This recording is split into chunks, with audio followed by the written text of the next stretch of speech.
अध्याय 1। भाषा, व्याकरण एवं लिपि का परिचय।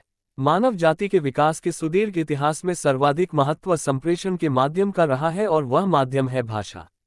मनुष्य समाज की इकाई होता है तथा मनुष्यों से ही समाज बनता है। समाज की इकाई होने के कारण परस्पर विचार, भावना, संदेश, सूचना आदि को अभिव्यक्त करने के लिए मनुष्य भाषा का ही प्रयोग करता है। यह भाषा चाहे संकेत भाषा हो अथवा व्यवस्थित ध्वनियों, शब्दों या वाक्यों में प्रयुक्त कोई मानक भाषा हो। भाषा के माध्यम से ही हम अपने भाव एवं विचार दूसरे व्यक्ति तक पहुंचाते हैं तथा दूसरे व्यक्ति के भाव एवं विचार जान पाते हैं। भाषा ही वह साधन है जिससे हम अपना इतिहास, संस्कृति, संचित ज्ञान विज्ञान तथा अपनी महान परंपराओं को जान पाते हैं।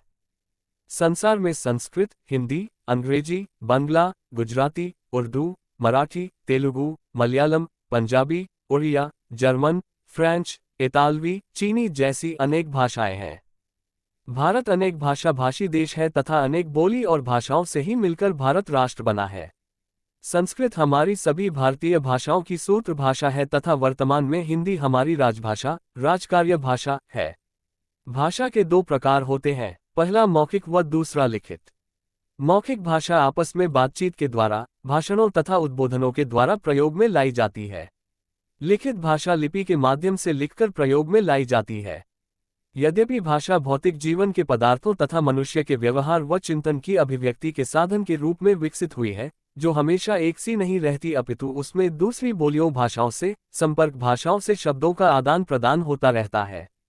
जीवन के प्रति रागात्मक संबंध भाषा के माध्यम से ही उत्पन्न होता है। किसी सभ्य समाज का आधार उसकी विकसित भाषा को ही माना जाता है। हिंदी खड़ी बोली ने अपने शब्द भंडार का विकास दूसरी जनपदीय बोलियों, संस्कृत तथा अन्य समकालीन विदेशी भाषाओं के शब्द भंडार के मिश्रण से किया है, किंतु हिंदी के व्याकरण के विविध रूप अपने ही रहे हैं।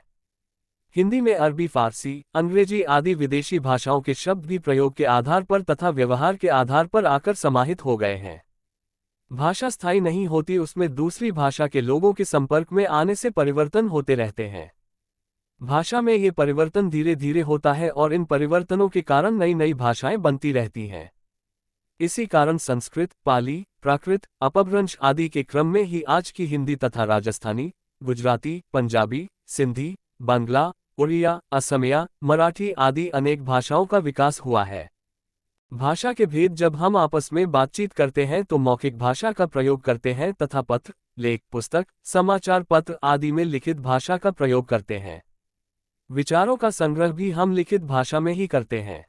1. मौखिक भाषा। 2. लिखित भाषा। मूलतः सामान्य जनजीवन के बीच बातचीत में मौखिक भाषा का ही प्रयोग होता है। इसे प्रयत्नपूर्वक सीखने की आवश्यकता नहीं होती, बल्कि जन्म के बाद बालक द्वारा परिवार व समाज के संपर्क तथा परस्पर संप्रेषण व्यवहार के कारण स्वाभाविक रूप से ही मौखिक भाषा सीखी जाती है।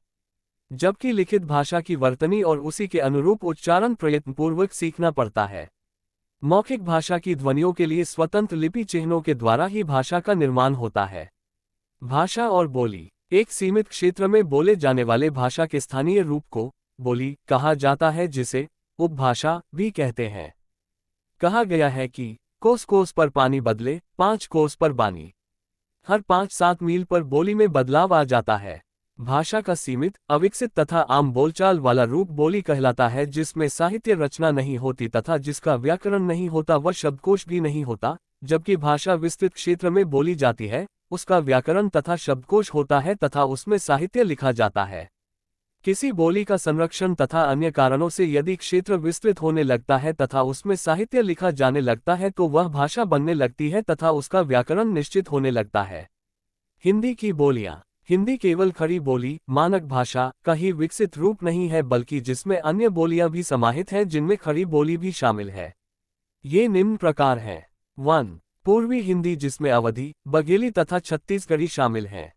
2. पश्चिमी हिंदी में खड़ी बोली, ब्रज, बांगरू, हरियाणवी, बुंदेली तथा कन्नौजी शामिल हैं। 3. बिहारी की प्रमुख बोलियां मगही, मैथिली तथा भोजपुरी हैं। 4. राजस्थानी की मेवाड़ी, मारवाड़ी, मेवाती तथा हाड़ौती बोलियां शामिल हैं। कुछ विद्वान मालवी, ढूंढारी तथा बागडी को भी राजस्थानी की अलग बोलियां मानते हैं।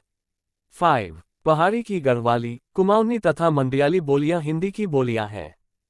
इन बोलियों के मेल से बनी हिंदी को संविधान सभा ने 14 सितंबर 1949 को भारत की राजभाषा स्वीकार किया। विभिन्न बोलियों के मेल से बनी हिंदी की भाषाई विविधता के कारण ही हिंदी के क्षेत्रीय उच्चारण में विविधता पाई जाती है। हिंदी भाषा और व्याकरण। हिंदी व्याकरण हिंदी भाषा को शुद्ध रूप से लिखने और बोलने संबंधी नियमों की जानकारी देने वाला शास्त्र है। किसी भी भाषा को जानने के लिए उसके व्याकरण को भी जानना बहुत आवश्यक होता है। हिंदी की विभिन्न ध्वनि, वर्ण, पद, पदांश, शब्द, शब्दांश, वाक्य, वाक्यांश आदि की विवेचना तथा उसके विभिन्न घटकों प्रकारों का वर्णन हिंदी व्याकरण में किया जाता है। हिंदी व्याकरण को मोटे तौर पर वर्ण विचार, शब्द विचार, वाक्य विचार आदि 3 वर्गों में विभाजित कर इनके विभिन्न पक्षों पर विचार किया जाता है। नागरी लिपि का परिचय एवं वर्तनी। भाषा की ध्वनियों को जिन लेखन चिह्नों में लिखा जाता है उसे लिपि कहते हैं, अर्थात किसी भी भाषा की मौखिक ध्वनियों को लिखकर व्यक्त करने के लिए जिन वर्तनी चिह्नों का प्रयोग किया जाता है वह लिपि कहलाती है। संस्कृत, हिंदी, मराठी, कोंकणी, गोवा, नेपाली आदि भाषाओं की लिपि देवनागरी है। इसी प्रकार अंग्रेजी की, रोमन, पंजाबी की, गुरुमुखी तथा उर्दू की लिपि फारसी है।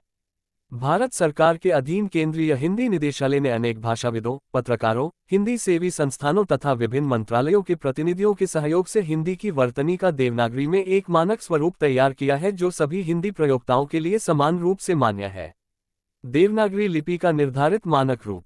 स्वर आ, ई, उ, री, ए, ओ।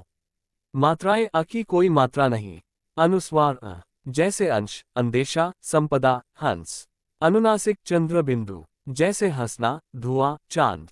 विसर्ग अ, जैसे अधःपिन, दुख, मनःस्थिते। क, ख, ग, घ, अग, च, छ, ज, झ, न्य, ट, ठ, ड, ढ, ध, अन, त, थ, द, ध, न, प, फ, ब, भ, म, य, र, ल, व, श, स, ह।